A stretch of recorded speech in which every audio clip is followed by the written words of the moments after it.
ধর্মনগর উপনির্বাচনকে ঘিরে নিরাপত্তা জোরদার করতে শহরে সংগঠিত হয় পুলিশের ফ্ল্যাগ মার্চ। এই মর্মে বৃহস্পতিবার রাত্রিতে ধর্মনগর থানার ওসি মীনা দেববর্মার নেতৃত্বে এক বিশাল পুলিশ ও টিএসআর বাহিনী ধর্মনগর শহরে ফ্ল্যাগ মার্চে সামিল হয়। জানা গেছে, ধর্মনগর শহরের বিভিন্ন গুরুত্বপূর্ণ এলাকা, বাজার, জনবহুল মোড় এবং সংবেদনশীল অঞ্চলগুলিতে চিহ্নিত করে এই ফ্ল্যাগ মার্চ পরিচালিত হয়।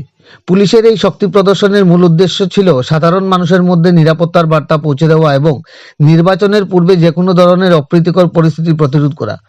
পুলিশ প্রশাসনের পক্ষ থেকে জানানো হয়, আসন্ন উপনির্বাচন যাতে সম্পূর্ণ শান্তিপূর্ণ, অবাধ ও সুষ্ঠুভাবে সম্পন্ন হয়, সেই লক্ষ্যেই আগামী এই ধরনের পদক্ষেপ নেওয়া হচ্ছে। একই সঙ্গে আইন শৃঙ্খলা পরিস্থিতি বজায় রাখতে গোটা শহর জুড়ে নজরদারি আরও বাড়ানো হয়েছে। স্থানীয় বাসিন্দাদের মতে, ফ্ল্যাগ মার্চের ফলে সাধারণ মানুষের মধ্যে আস্থা বৃদ্ধি পাবে এবং নির্বাচনী পরিবেশ আরও স্বচ্ছ ও নিরাপদ হবে।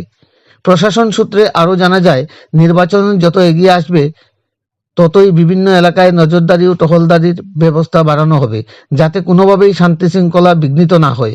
ধর্মনগর থেকে নিজস্ব প্রতিনিধি রিপোর্ট, শ্যামলী ত্রিপুরা। আচ্ছা, আপনারা জানেন আগত আমাদের 56 উপনির্বাচন হতে যাচ্ছে। তো এই সভাতে আমরা আমাদের ফ্ল্যাগ মার্চ চলছে, আর আসন্ন ভোটের আগ পর্যন্ত এটা চলবে। আর যেগুলা আমাদের এখানের কতগুলা এরিয়া আছে, ডোমিনেটেড এরিয়া, ওইগুলা এরিয়াগুলা আমাদের চলবে, রেড চলবে আর ফ্ল্যাগ মার্চ চলবে। আমাদের সম্পূর্ণ প্রশাসনের দিক থেকে যতটুকু পারি চেষ্টা করব যে সুশৃঙ্খলভাবে এই উপনির্বাচনটা যাতে সম্পূর্ণ হোক।